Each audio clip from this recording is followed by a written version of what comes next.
지난주에 이어 우리 인간이 하나님의 형상으로 창조되었다라고 선포한 이 본문의 말씀을 계속해서 우리가 함께 살펴보도록 하겠습니다.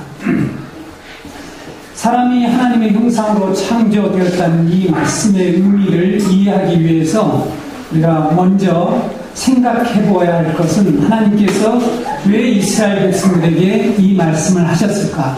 물론 창세기 강의를 시작하는 첫 번째 시간에 말씀을 드렸지만 이 의도를 정확히 이해하는 것이 본문을 바르게 해석하는 길이기 때문입니다. 제가 지난 한 주일 동안에 읽었던 책을 여러분에게 좀 소개하겠습니다. 해방의 형상이라고 하는 리차드 미틀턴이 쓴 이런 책을 읽었는데, 제가 좀처럼 머리가 지가 잘 안 되는 사람인데 엄청나게 머리에 지가 들었습니다.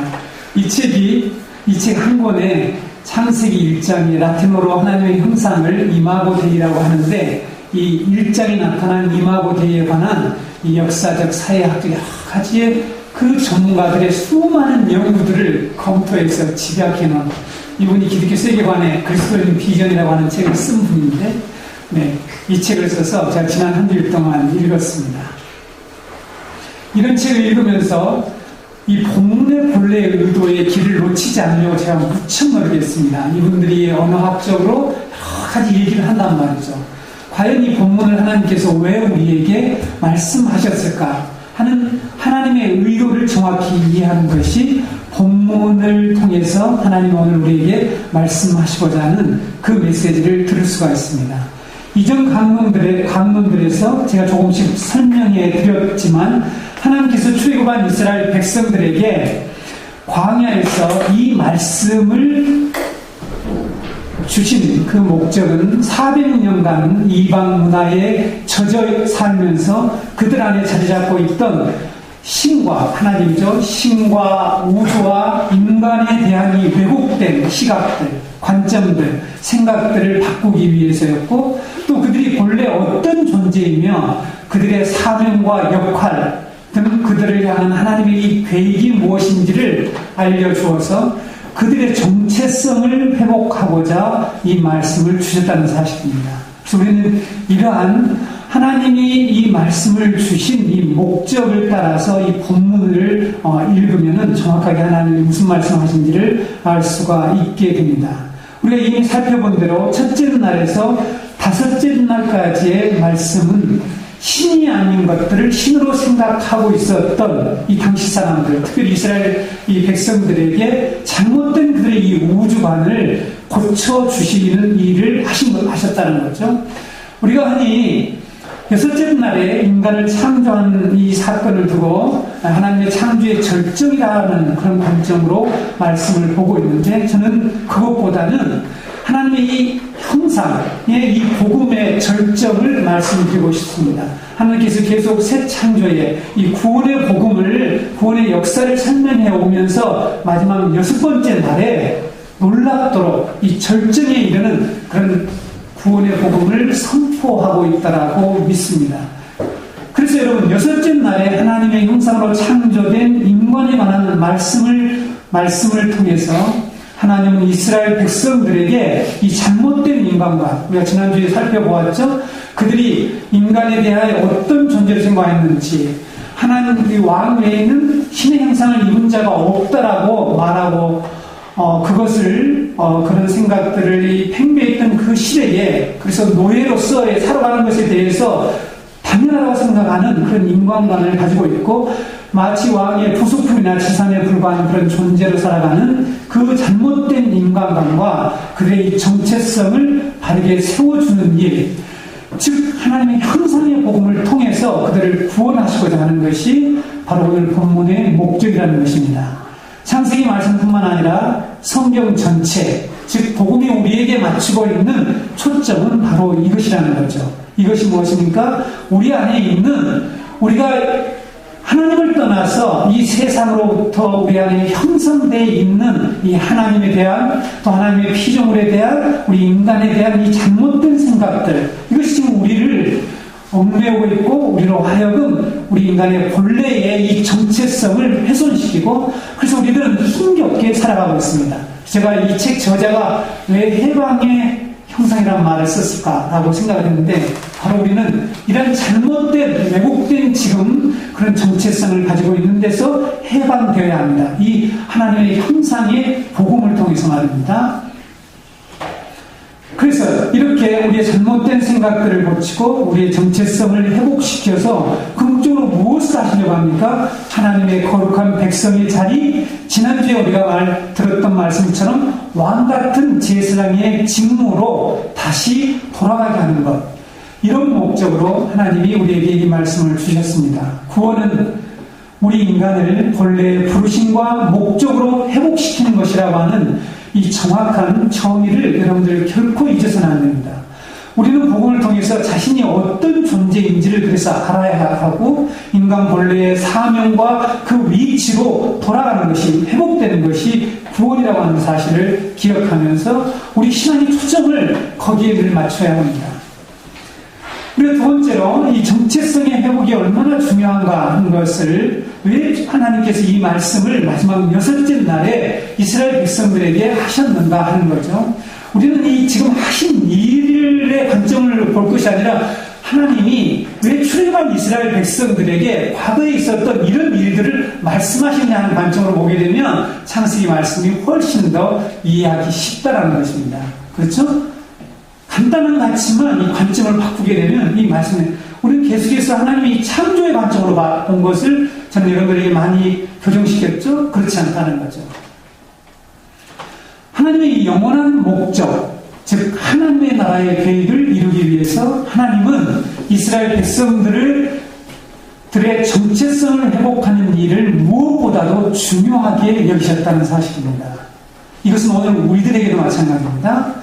타락한 인간이 가지고 있는 가장 본질적인 문제가 무엇일까? 철학자들이 압니다. 이 시대의 사회학자들도 알고 있고요. 많은 사람들이 말하는 바가 뭐냐면 정체성의 위기를 얘기하고 있습니다. 정체성의 위기를 들고 있다는 거죠. 다른 말로 표현하면 많은 사람들이 지금 정체성에 굶주리고 있다라고 말하고 있습니다.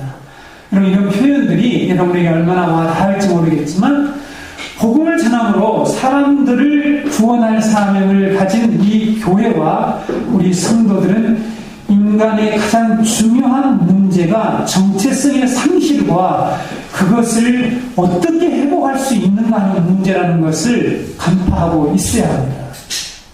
그런데 교회가 이런 것을 별로 중요하게 생각하지 않는 것 같아요. 오해가 없으시길 바랍니다. 저는 지금 본문을 이 철학과 심리학적 그런 관점으로 접근해서 여러분에게 이 말씀을 전하려고 하지 않습니다.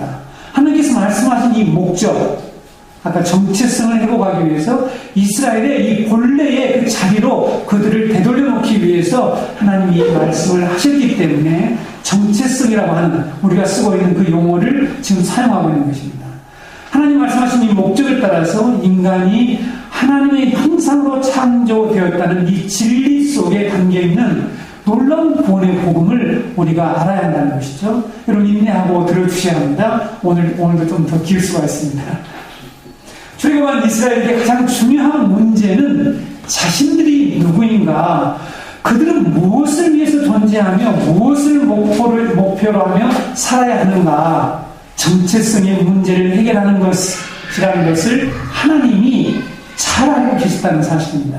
그 문제를 해결하지 않고서는 하나님의 영원한 목적, 하나님의 나라를 이룰 수가 없다는 거죠. 하나님의 백성으로 그들을 되돌려 놓을 수가 없다는 거죠. 왜냐하면 그들의 정체가, 그들이 어떤 존재인가, 어떻게 해서 그들이 하나님이 인간을 창조했고 그들은 원래 어떤 직무를 감당하도록 하나님께서 그들을 창조하셨는가 하는 사실을 모르고 그들은 하나님의 이 영원한 목적 계획을 이루는데 동참할 수가 없다는 것을 잘 알고 있습니다.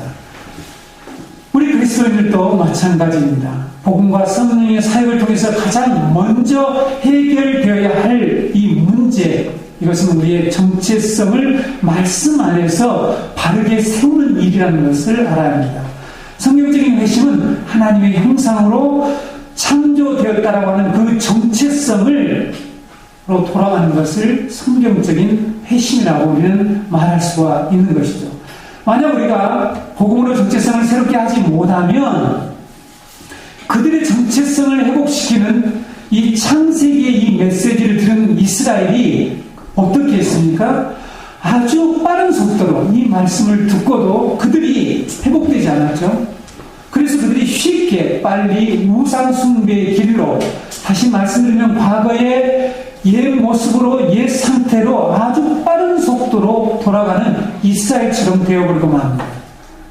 복음을 듣고 가장 먼저 점검되고 회복되어야 할 것이 바로 하나님의 형상으로 창조되었다라고 하는 이 인간의 정체성을 바르게 잡는 일이라는 것을 우리 그리스도인들이 꼭 기억해야 합니다. 그래서 인간이 하나님의 형상으로 창조되었다는 이 선포는 우리를 향한 하나님께서 첫 번째에 말씀하신 복음이라는 사실입니다.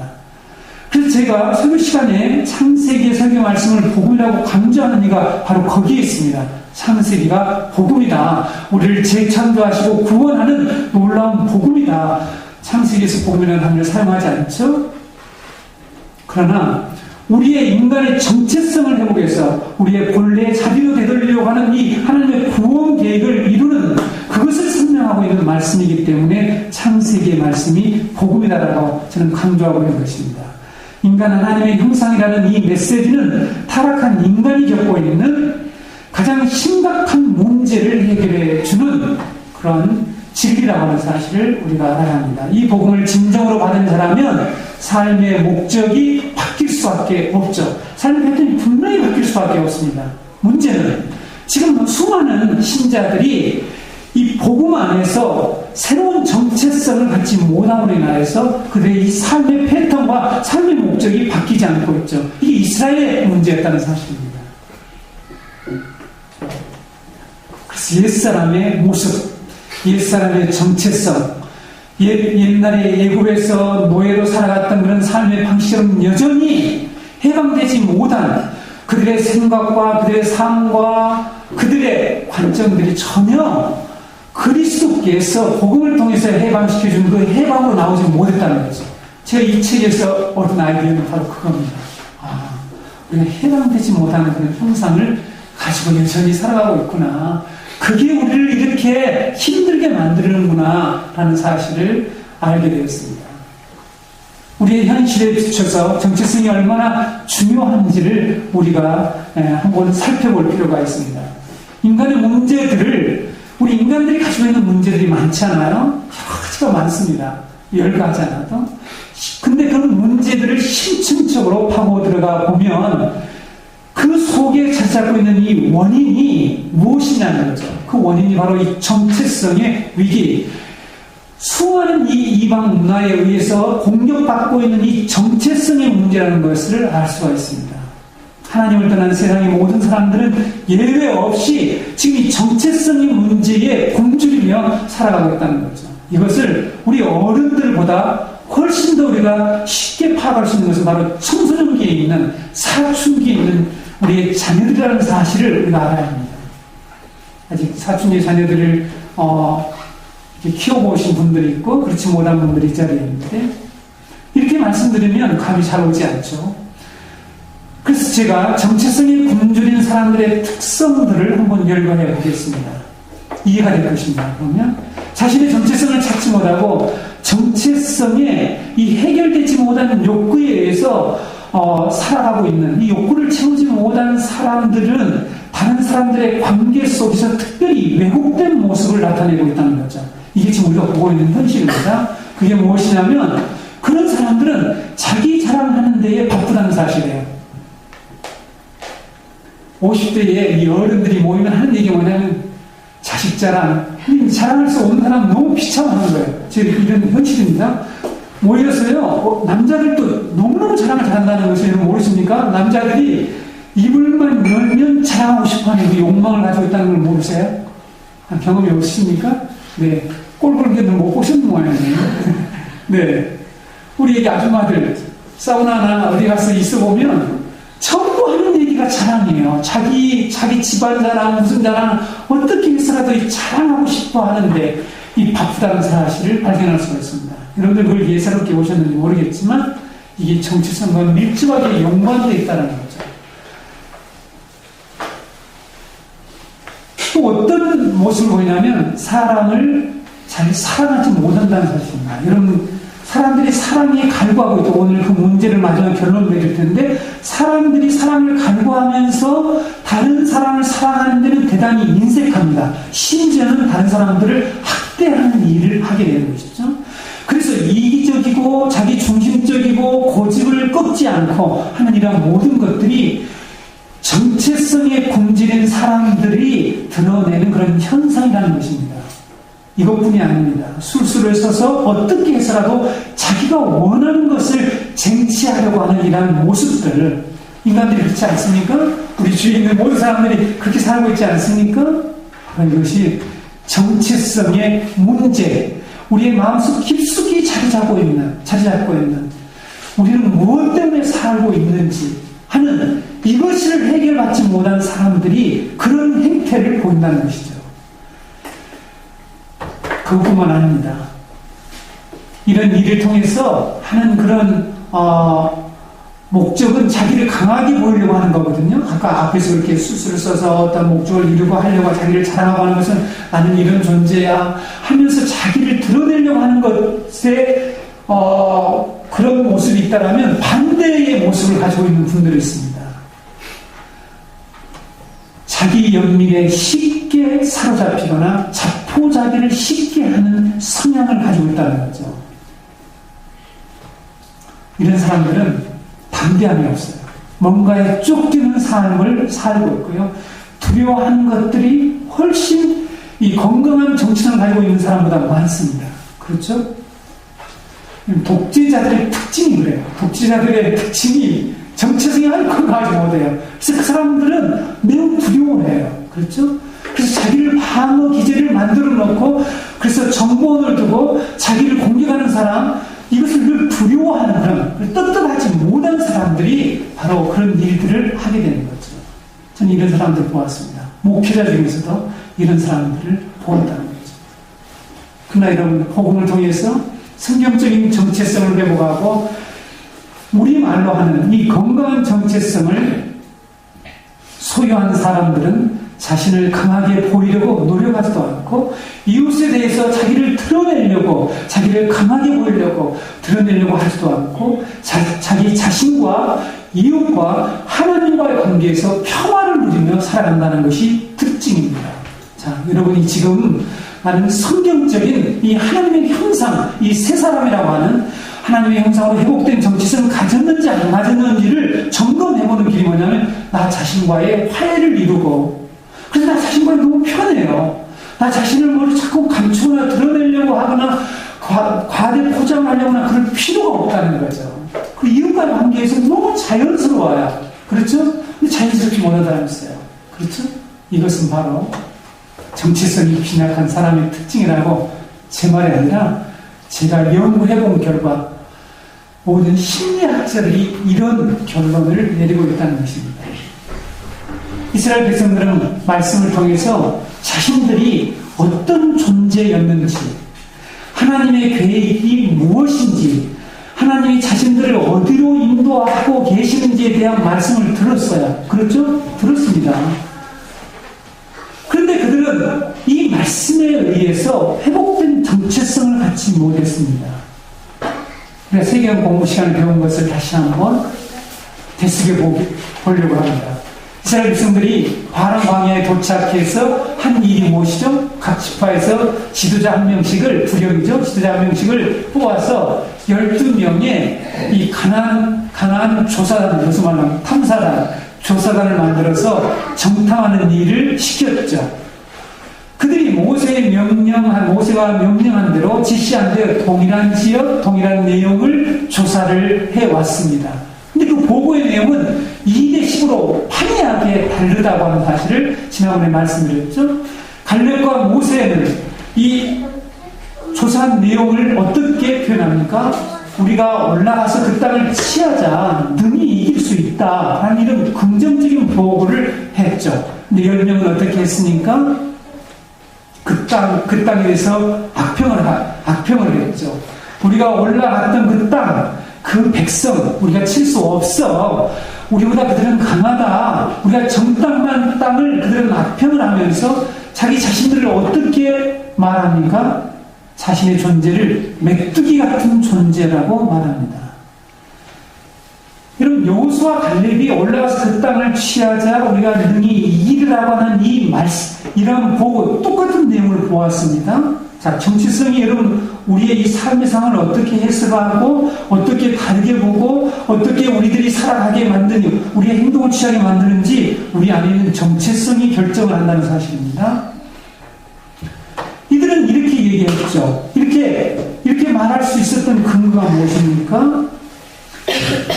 하나님의 약속의 말씀에 의한 정체성을 회복이 되었죠. 그렇죠? 자신들은 분명히 하나님의 언약된 백성이고 하나님께서는 이 땅을 우리에게 주시기로 약속하셨고 그 하나님 우리와 함께 하신다라고 하는 그 말씀을 인격적으로 받아들여서 자신의 이 정체성에 그것을 담아둔 거죠. 그래서 그 정체성을 가지고 보게 된 거죠. 그러나 나머지 10명의 정탐꾼들은 그 땅을 악평했죠. 가나안 땅의 거주민과 자신들을 비교해서 메뚜기 같은 존재라고 이런 표현을 했습니다. 쉽게 자기 연민과 자포자기 상태에 빠지는 이러한 특성을 10명의 지도자들에게서 볼 수 있다는 거죠. 성경이 왜 이런 말씀을 쓰고 있는지 우리가 이 새로운 각도에서 아니 하나님의 형상을 회복하는 것이 구원이라고 하는 그런 우리가 성경 전체의 줄거리에서 이 말씀을 보게 될 때에 이 10명의 지도자들에게서는 아직까지 하나님의 이 언약의 말씀에 의한 회복된 정체성을 갖지 못했습니다. 그들이 한 말은 엄청난 파급 효과를 일으키게 되는 것이죠. 그들의 보고를 들은 이스라엘 백성들, 하나님의 말씀을 분명히 들었습니다. 그렇죠? 이 창세기 말씀을 들었다는 거죠. 학자들이 이 창세기 말씀을 언제 들었을까라는 것을 연구했어요. 언제 들었을까요? 이스라엘 백성들이 출애굽에서 언제 들었을까요? 이 창세기 말씀을 언제 들었을까요? 바로 신의 산에, 그들이 신의 산에 도착해서 하나님과 언약을 체결하고 그래서 그들의 정체성을 회복시키고 하나님이 그들을 향한 계획을 말씀하고 할 때 들었을 것이라고 학자들이 보고 있습니다. 그들이 이런 말씀을 다 들었죠. 근데 이 말씀을 듣고도 자신들이 하나님 나라의 제사장 나라요, 자신들의 제사장 나라요, 왕같은 제사장이요, 거룩한 백성이라는 이 정체성을 되찾지 못하고 10명의 정탐꾼들과 똑같은 모습을 보였습니다. 민수기 14장 1절에서 4절 말씀을 보게 되면 온 회중이 밤새 통곡을 했다라고 말씀하고 있죠. 하나님으로부터 위임받은 자신들을 인도하는 이 모세와 아론을 원망하면서 애굽에서 죽었거나 광야에서 죽었으면 좋았을 텐데 라는 이런 말을 쉽게 합니다. 이게 무엇입니까? 쉽게 자포자기를 한다는 거죠. 어떤 일을 꾸준히 인내하면서 하지 못한 사람들은 정체성이 약한 사람들입니다. 그렇죠? 자포자기를 쉽게 하는 사람, 자기 연민을 쉽게 받는 사람이 있어요. 우리 주위에 보면 여러분 친구들 보셨죠? 여러분 교제해보면 알지 않습니까? 제가요 목사인데요, 어떻게 저 사람이 저럴 수 있을까? 자기는 매사에 부정적, 자기는 못한다, 자기 연민, 자포자기에 빠지는 이런 사람을 본 적이 있습니다. 이런 사람과 함께 사역을 한 적이 있습니다. 참 안타까웠습니다. 그들이 어떤 얘기를 했습니까? 차라리 애굽으로 돌아가는 것이 낫겠다라는 이런 말을 하죠. 하나님의 형상으로서 특별히 하나님의 집의 제사장으로, 그러니까 지난주에 배웠죠? 하나님의 집에 여호와의 제사장으로 세움받고 그 역할로 다시 돌아가게 하려고 하나님께서 그들을 구원해냈는데 그들이 다시 어떻게 하겠다고요? 다시 우리는 노예로 돌아가겠다. 옛날에 그런 정체성이 훨씬 더 낫다. 그런 정체성을 가지고 살았던 그때가 더 좋다. 이런 말을 한다는 거죠.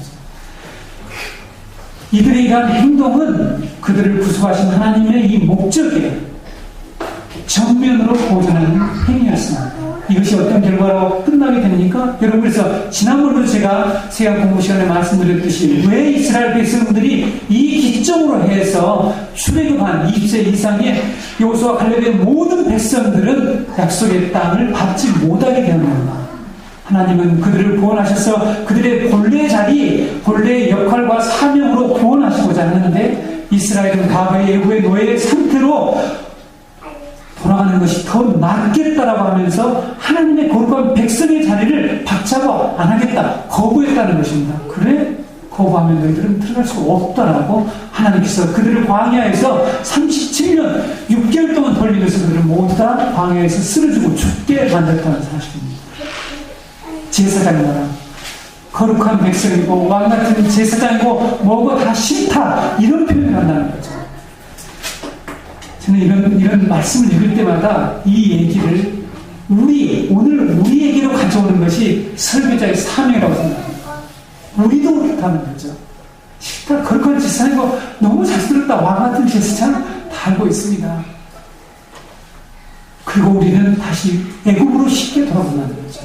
그리고 다시 자기 염림에 빠지고 새롭게 하나님께서 이 복음을 통해서 회복시켜주는 이 구원의 이 놀라운 하나님의 형상의 복음을 들었는지 안 들었는지도 알 수 없는 그런 상태, 그런 모습을 보이는 신자들이 너무 많다는 거죠.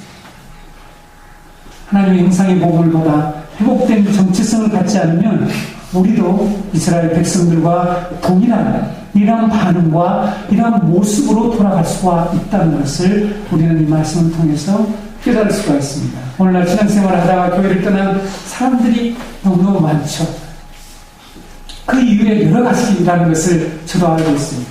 본질적인 문제는 이스라엘 백성들이 바람 광야에서 애굽으로 돌아가자고 했던 그 이유와 다 있다는 거죠. 그 이유와 같다는 사실입니다.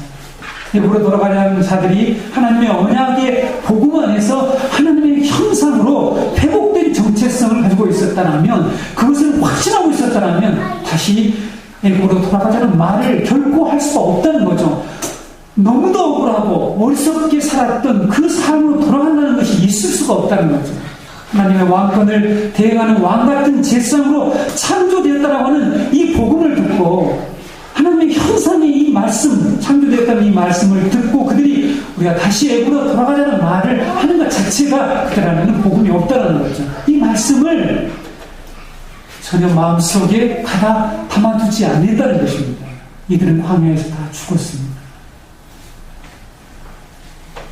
얼마나 많은 성도들이 이 광야교회로 살아가고 있는 성도들이 얼마나 많이 쓰러지고 넘어지고 영적으로 죽어가고 있습니까? 왜 그렇습니까? 창세기 하나님의 형상의 이 복음을 전혀 이해하지 못하고 이 복음을 받아서 새롭게 된 정체성을 가지고 있지 않다는 거죠.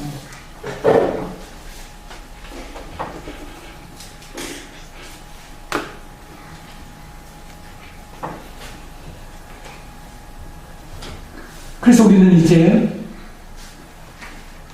하나님의 형상, 우리의 정체성을 회복하기 위해서 우리의 정체성을 결정하는 하나님의 형상으로 창조되었다라고 하는 이 하나님의 형상의 창조됨의 의미를 세 가지로 살펴보도록 하겠습니다. 오직 인간만이 하나님의 형상대로 창조되었다고 하나님의 말씀은 우리에게 선포하고 있습니다. 이것은 우리의 정체성을 형성하고 회복하는 데 매우 중요한 그런 메시지라는 사실이죠. 하나님의 형상으로 창조됐다는 첫 번째 의미가 하나님과 교제하도록 창조된 영적인 존재라고 하는 사실입니다. 인간이 하나님을 닮은 그런 존재로 만들어졌다는 이 말씀 속에 들어있는 이 첫 번째 의미는 사람은 동물이나 다른 피조물과 달리 하나님과 인격적인 관계 속에서 살아가는 그런 존재다. 이것을 영적 존재라고 얘기합니다. 영적이라는 말을 제가 계속해서 시정합니다.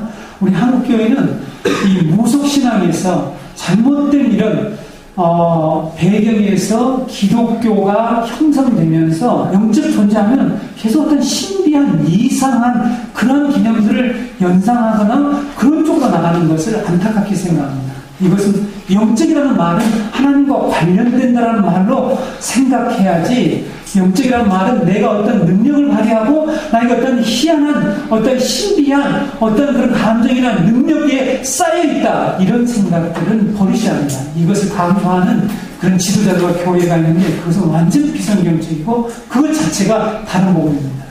창세기 2장에서 인간 창조에 대한 구체적인 방법을 기록하고 있죠. 창세기 2장에 가게 되면 하나님께서 사람을 흙으로 이렇게 빚은 다음에 어떻게 하셨습니까? 그 코에 생기를 불어 넣으셨다라고 말씀하고 있죠. 인간은 동물이나 다른 피조물과 다른 점이 바로 여기에 있습니다. 여러분, 동물도 흙으로 만들었다고 2장에 가면 나오죠?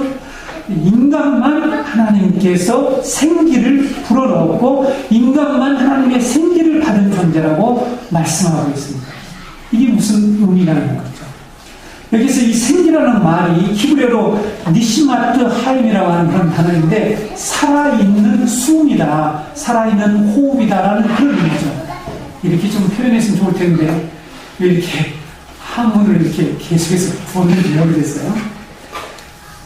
성경이 오직 인간만 하나님의 호흡을 받은 자라고 이렇게 말씀하고 있다는 사실, 사람만 오직 하나님의 호흡을 받은 자라고 하는 이 말씀의 의미는 인간만 하나님과 관계를 맺을 수 있고 교제할 수 있는 영적 존재다라는 그런 의미를 가지고 있다는 것입니다. 이것이 바로 우리의 정체성을 결정하는데 매우 중요할 뿐만 아니라 오늘 이 정체성이 곤두려 있으면서 정체성의 문제 때문에 모든 사람들이 뒤틀리고 왜곡된 삶을 살아가는 사람들에게 매우 중요한 말씀이라는 것을 우리가 알아야 합니다. 인간은 영적인 존재이기 때문에 하나님과 함께 호흡을 할 수 해야만 되고 해야 살 수 있습니다. 그래야만이 충만하고 온전한 인간됨, 참된 인간성을 우리가 가지며 살아갈 수 있다는 것입니다. 인간성 회복이라고 하는 말을 여러 사람들이 사용하고 있죠. 그렇죠? 인문학자들이 사용하고 있고 사회학자들이 사용하고 있고 운동권이 얘기하고 있고 여러 가지 얘기하고 있지만 그들이 말하는 인간성은 성경과는 거리가 먼 얘기들을 할 때가 많이 있습니다. 영적인 존재로 창조된 인간은 자신의 삶에서 이 영적인 차원이라고 하니까 또 다르게 생각하면 안 됩니다. 하나님과 관계를 무시하게 되면, 외면하게 되면 인간의 진정한 존재됨을 결코 누릴 수가 없다는 사실입니다. 여러분, 여기서 우리는 사단의 전략을 우리가 주시해야 하는데, 사단의 전략이 무엇입니까? 인간의 문제를 떡의 문제로 전략시키는, 끌어내린다는 것입니다. 인간의 문제를 떡의 문제로 호도하는 것, 이것이 사단의 중요한 전략입니다. 우리 인간을 다른 말로 하면 동물적인 존재, 육적인 존재로 계속해서 끌어내고 호도하는 거죠. 이게 육적인 존재야. 육적인 문제가 중요해. 떡의 문제가 중요하다고. 이렇게 만든다는 사실입니다. 그래서 영적인 존재를 어떻게 해서라도 이 동물적인 존재, 육적인 존재로 만들려고 하는 것이 사단의 전략입니다. 무슨 말인가 하면, 여러분, 예수님께서 첫 번째 받으신 시험 속에서 분명히 우리는 확인할 수가 있습니다. 예수님이 때가 되셔서 공적 생애를 시작하기 위해서 40일 동안 금식하신 후에 광야로 나가서 마귀에게 금식을 하고 마귀에게 시험을 하는데 그 첫 번째 시험이 무엇입니까? 우리가 너무 잘 알죠. 이 돌들로 떡이 되게 하라라는 거죠. 그것은 하나님의 구원을 떡의 문제로 끌어내리겠다라고 하는 전략이었습니다.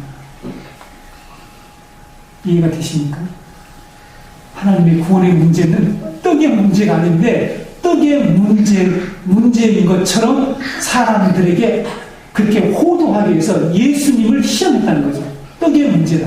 그래서 떡의 전쟁을 펼치기 시작했습니다. 그래서 예수님께서 하신 말씀이 신명기 말씀을 통해서 이스라엘 백성들에게 하셨던 그 말씀을 인용하셨잖아요. 사람이 떡으로만 사는 것이 아니라 하나님의 입으로 나오는 말씀으로 사느니라. 우리 인간은 하나님의 호흡, 하나님의 말씀을 먹어야 존재할 수 있는 영적인 존재다. 나는 너에게 속지 않아. 떡이 문제가 아니야. 이런 말씀을 하셨다는 거죠. 세상에 많은 사람들이 육체의 문제에 몰두하느라 영적인 문제를 도외시하거나 무시하는 사람들이 참 많이 있습니다. 이것이 이제 저 불신자들에게 해당되는 말이 아니라 오늘날 교회 다니는 수많은 사람들이 지금 이런 지경에 이르고 있습니다. 사람들이 정체성이 굶주린 이유가 바로 여기에 있습니다. 사람들이 교회를 다니면서 신앙생활을 하면서 복음을 들었다고 하면서 그들 안에 아까 제가 앞에서 말씀한 이 빈약한 정체성을 가지고 있는 사람들의 증상을 드러내는 이유가 바로 여기 있다는 것입니다. 사람은 동물과 같이 육적인 존재가 아니라는 것이죠. 이것을 사람들이 알고 있습니다. 알고 있죠, 여러분? 여러분 믿지 않는 여러분의 그 가족들에게 물어보세요. 동물이나 아니라고 이렇게 얘기하죠. 하지만 자신들이 하나님의 호흡을 받은 영적인 존재다. 하나님과 살아있는 관계를 가져야만이 그래서 하나님의 호흡, 하나님의 말씀, 하나님의 숨을 함께 쉬어야만이 진정한 인간으로 살아갈 수 있다는 것을 사람들은 모른다는 것입니다. 무지합니다. 우리가 이것을 전하는 거죠. 복음을 전할 때 이러한 창세기에 나타난 하나님의 이 형상의 복음을 전해야 한다는 것입니다.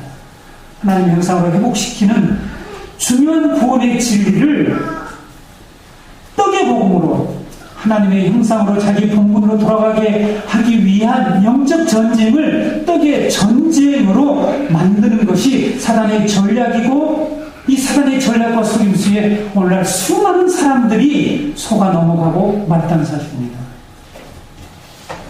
좀 더 직설적으로 얘기를 해볼까요? 사람들은 지금 떡의 전쟁에 몰두하고 살지 않습니까? 심지어는 하나님을 팔아서라도 이 떡의 전쟁을 쟁취하려고 하지 않습니까? 그래서 오늘 교회의 현실은 인간 존재의 본질을 회복시키고자 하는 이 복음을 외면하고, 교회는 다니고 있고 신앙생활을 오래 했지만 창세기에서부터 하나님께서 이렇게 반복적으로 선포하시는 하나님의 형상으로 회복되는 이 구원의 복음을 담대히 전하기는커녕 사단의 게임에 빠져서 떡의 문제에 완전히 파묻혀서 헤어나오지 못하고 있는 이런 실정이 우리의 모습이라는 것입니다.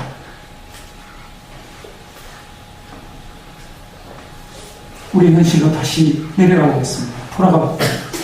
오늘날 왜 많은 사람들이 그렇게 고독하고 외로워하고 우울하고 불면증에 걸리고 뭔가 정신병에 시달릴까요? 떡의 문제, 떡의 전쟁에 너무 몰두한 나머지 하나님의 생명에 떠나기 때문입니다.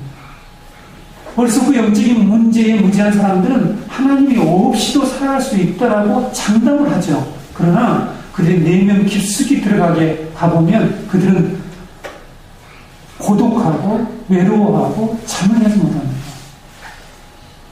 그렇지 않습니까?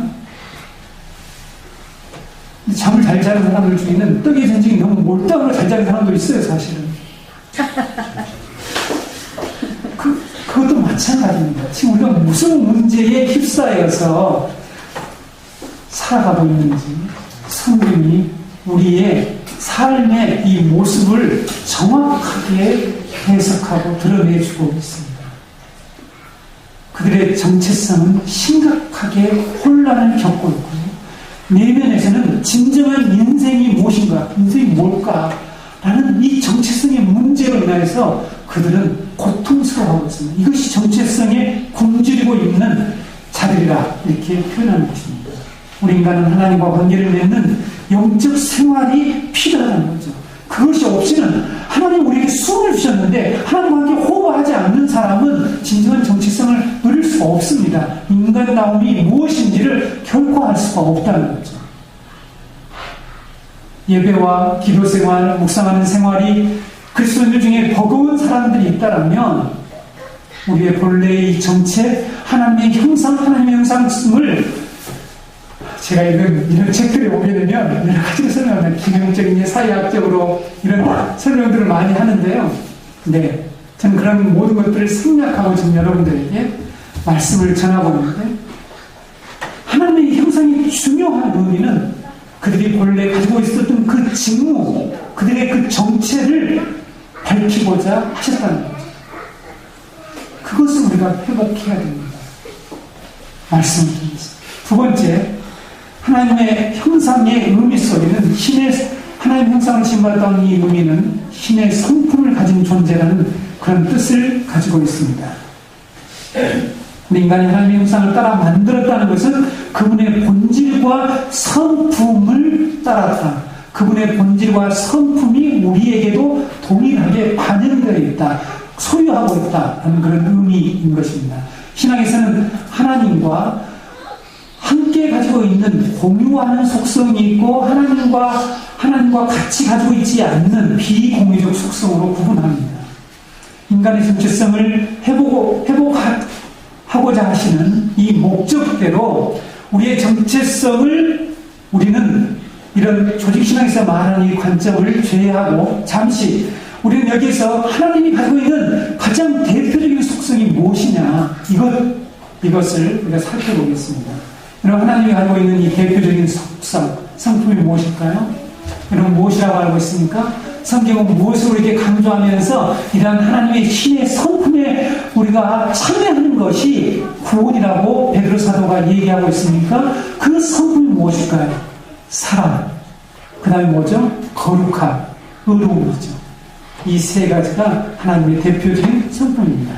성경은 하나님을 사랑이라고 말씀하고 있죠. 요한일서 4장 8절에 사랑하지 아니하는 자는 하나님을 알지 못하나니 이는 하나님은 사랑이시니라 말씀하고 있죠. 우리 인간은 사랑의 하나님을 닮았기 때문에 사랑하는 존재, 사랑의 존재라고 하는 사실입니다. 사랑의 존재라는 말은 사랑을 할 줄 알고 사랑을 받는 그런 존재라는 의미를 가지고 있죠. 인간은 사랑이 없이는, 사랑을 받지 못하면, 사랑을 진정으로 하지 않으면 뒤틀리고 왜곡된 그런 정체성에 고통스럽게 살아갈 수밖에 없습니다. 제가 여기서 여러 가지 심리적으로 상담학적인 그런 여러 가지 요소들을 가급적 제가 제외해서 이 구원의 복음을 전하려고 하기 때문에 확대하지 않겠지만 우리가 잘 아는 바와 같이 사랑이 존재의 본질로 창조된 우리 인간이 사랑을 제대로 받지 못하게 될 때에 어떻게 됩니까? 그들은 성 정체성에 있어서 제대로 불확실한 그래서 오늘날 많은 이 성 문제, 네, 제가 이 시대에 레이디 가가가 와서 지금 많은 젊은이들에게 일으키는 그 영향력을 보면서 복음을 제대로 전하지 않으면 큰일 나겠구나.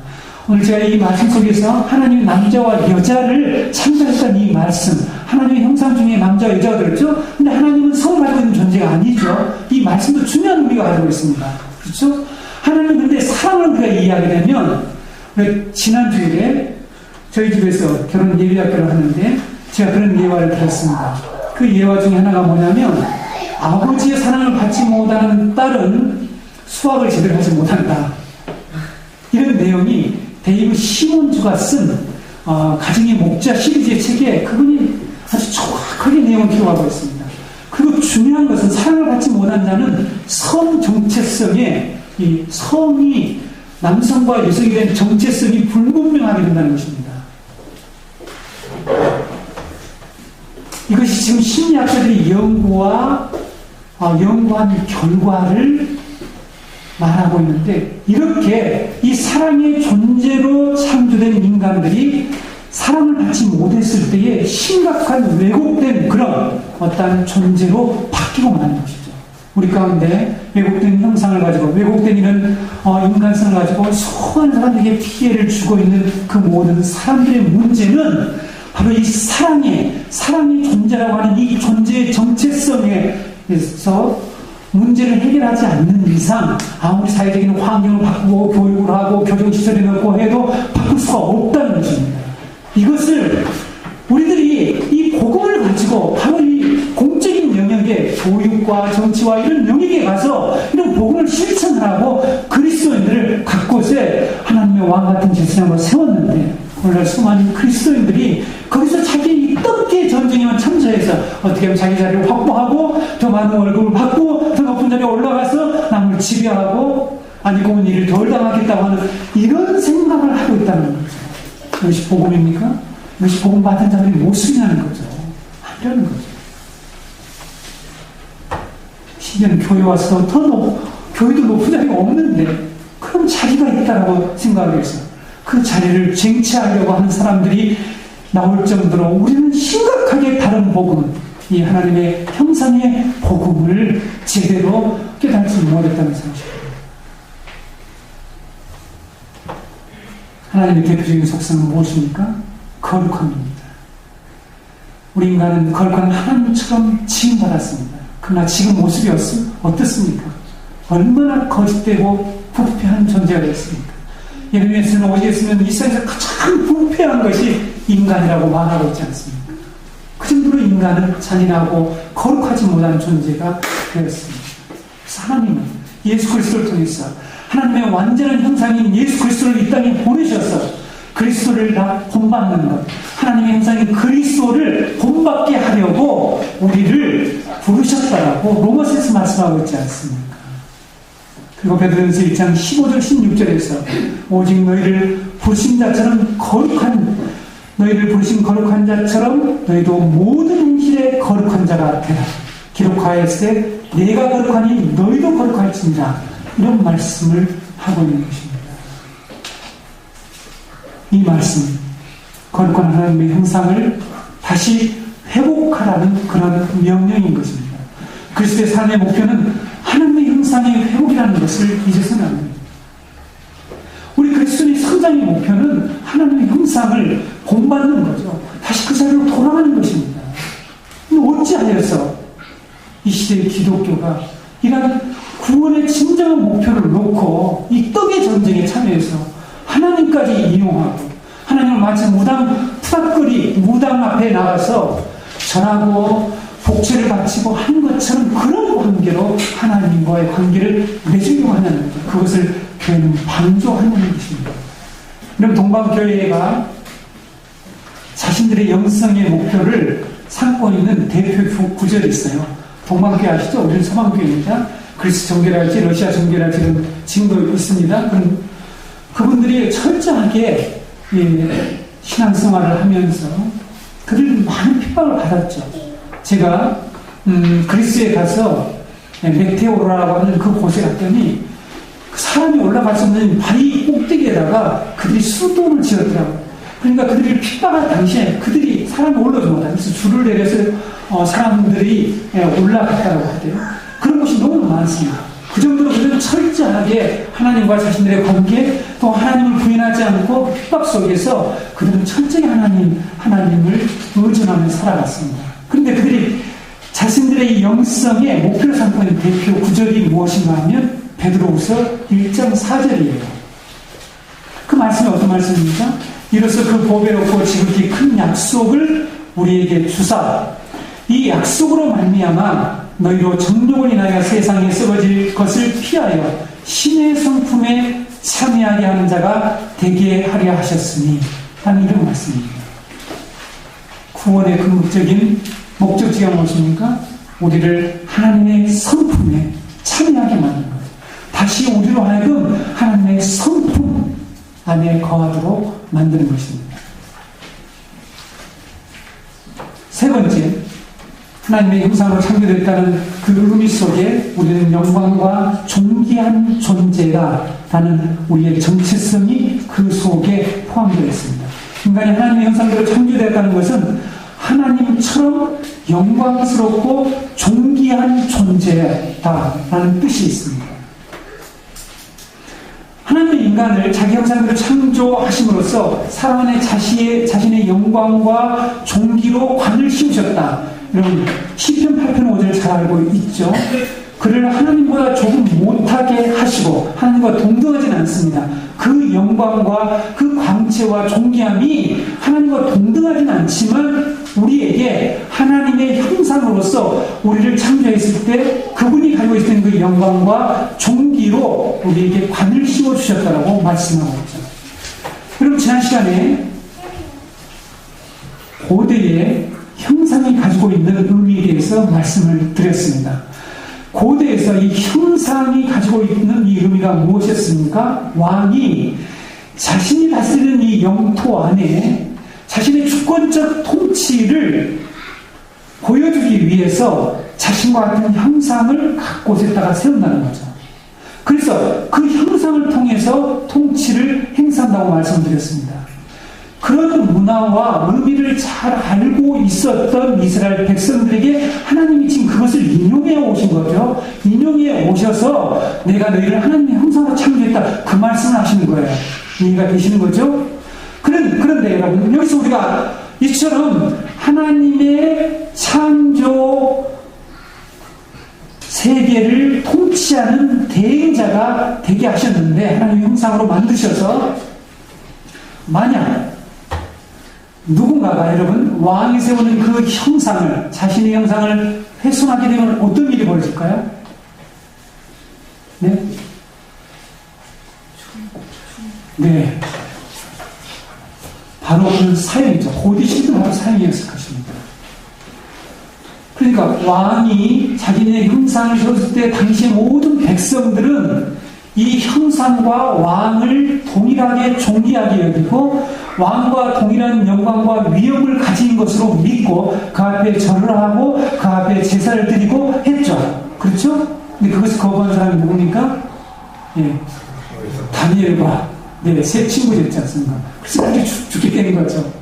그렇죠? 만약 누군가가 이 왕이 세우는 형상을 훼손하게 되면 바로 그는 왕의 권위와 왕의 영광을 없이 여긴 채로 당신은 분명히 사형에 처해졌습니다. 마찬가지로 여러분, 우리가 어떤 존재인가? 우리가 하나님의 형상으로 지음받았다고 할 때 우리는 하나님의 영광과 존귀를 반영한 존재로서 누군가가 인간 하나님의 이 형상이라고 하는 이 진리 속에 들어있는 이 뜻을 깨닫지 못하고 만약에 우리를 훼손시키거나 우리를 무시하거나 조롱하게 되면 하나님께서 그 사람을 가만두지 않겠다고 성경은 일관되게 말씀하고 있습니다. 인간이 하나님의 형상으로 창조된 존재라는 이 선포는 우리 믿는 자에게 자신의 정체성과 다른 사람을 어떻게 대할 것인가 하는 중요한 기독교 윤리가 이 하나님의 형상이라고 하는 이 진리 속에서 출발하고 있습니다. 그리고 C.S. 루이스가 1941년 2차 대전이 아주 한참 벌어지고 있는 그때에 옥스퍼드 대학에서 영광의 무게라고 하는 이런 설교를 하게 됩니다. 이런 제목을 가지고 설교를 하게 되는데 그 내용이 무엇인가 하면 바로 하나님의 형상으로 지음받은 사람들에 대한 설교였어요. 당시에 무참히 수많은 사람들이 인간이 자율성을 가지고 이 르네상스에 의해서 인간이 자기의 노력과 자기의 지혜로 무엇을 할 수 있다는 사고가 들어오면서 벌어진 이 대천사가 2차 대전이었단 말이죠. 이 2차 대전이 벌어지면서 인간을 더 향상시키고 인간이 더 발달할 것이라고 하는 인문주의, 이 르네상스에서 인간이 훨씬 나아지는 삶을 살 것이라고 하는 그런 착각과 그런 유토피아적인 세계관을 가지고 사람들이 살아가고 있을 때에 2차 대전이 벌어져서 수많은 사람들이 죽어가는 것을 보고 C.S. 루이스가 바로 옥스퍼드 강당에서 이런 설교를 합니다.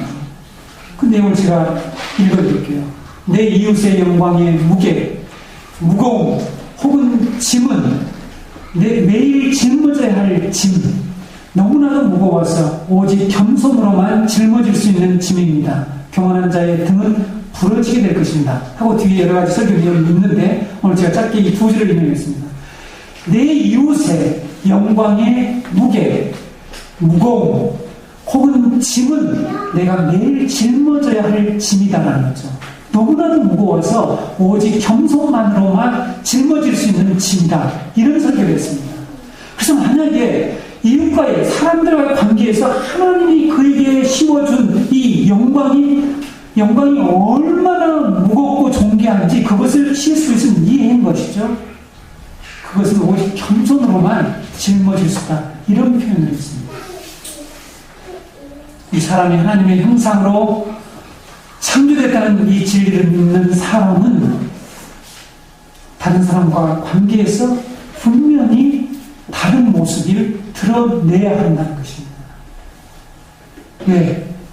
그 하나님의 형상인 인간을 만약에 멸시하거나 조롱하거나 무시하게 되면 그것은 곧 하나님을 멸시하는 것이고 하나님을 학대하는 것이고 하나님을 훼손하는 것이라고 성경은 말하고 있습니다. 잠언 14장 31절에 가난한 사람을 학대하는 자는 그를 지으신 이를 멸시하는 자요 궁핍한 사람을 불쌍히 여긴 자는 주를 공경하는 자니라. 잠언 17편 5절에도 가난한 자를 조롱하는 자는 그를 지으신 주를 멸시하는 자요 사람의 재앙을 기뻐하는 자는 형벌을 면치 못할 자니라. 이렇게 말씀하고 있습니다.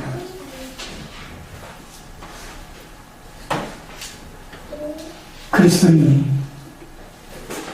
나보다 못 산다고 다른 사람을 얕잡아 보는 일은 그를 지으신 하나님의 형상으로 지음받은 그를 지으신 하나님을 멸시하고 조롱하는 일이라고 성경은 가르치고 있습니다. 하나님께서 성경에 이 외에도 만약에 하나님의 선택된 백성들을 건드는 자는 가만두지 않겠다라고 할 정도로 하나님 철저히 우리를 보호하시는 그 이유가 하나님의 이 형상의 교리 속에 들어있는 영광스럽고 존귀한 존재라고 하는 이 인간의 정체성 안에서 바로 그런 말씀들을 우리들에게 설파하고 우리가 이제 우리 자신을 어떤 존재로 생각할 것인가를 말씀하고 있습니다. 희생하는 사람들이 자신의 생명을 귀하게 여기지 않죠? 자신의 존재를 가치 있게 여기지 않습니다. 지금 우리의 문화는 공부를 못하면 인간 취급받지 못하는 그런 완전히 학교의 문화로 완전히 퍼져 있습니다. 이것이 이미 저 유치원에서부터 팽배하게 퍼져 있는 이런 시대에 살고 있는데 성도 여러분, 우리가 어떻게 해야 됩니까? 이 진리의 복음을 우리와 우리 자손들에게, 우리 자녀들에게 전해야 하는 것입니다. 그래서 우리가 진정으로 한 사람을 사랑할 때만이 참된 인간됨을 누릴 수 있고 우리가 거룩하게 살 때만이 우리 인간은 참된 만족을 누릴 수가 있고 우리가 자신이 정말 귀하고 가치 있는 존재라는가를 이 말씀 속에서 회복해서 내가 비록 살고 있는 삶의 형편은 다른 사람과 비교해서 불편하고 어렵지만 나는 하나님의 형상이라고 하는 이런 믿음으로 살 때만이 우리는 하나님의 이 구원의 복을 지금 여기에서 누리며 살 수 있습니다. 사랑하는 성도 여러분, 2주에 걸쳐서 하나님의 형상의 의미 더 풍성한 것이 아직도 많이 있지만 우리는 이 하나님의 형상으로 지음받은 존재라고 하는 이 의미를 우리 자신뿐만 아니라 아직도 복을 모르고 영적인 존재로 살아가야 할 수많은 사람들이 이 육적인 존재로 전락해 살아가는 그들을 향해서 하나님의 생명의 호흡을 불어넣어주는 이 역할을 하는 우리 교회와 성도가 되기를 바랍니다. 기도하겠습니다.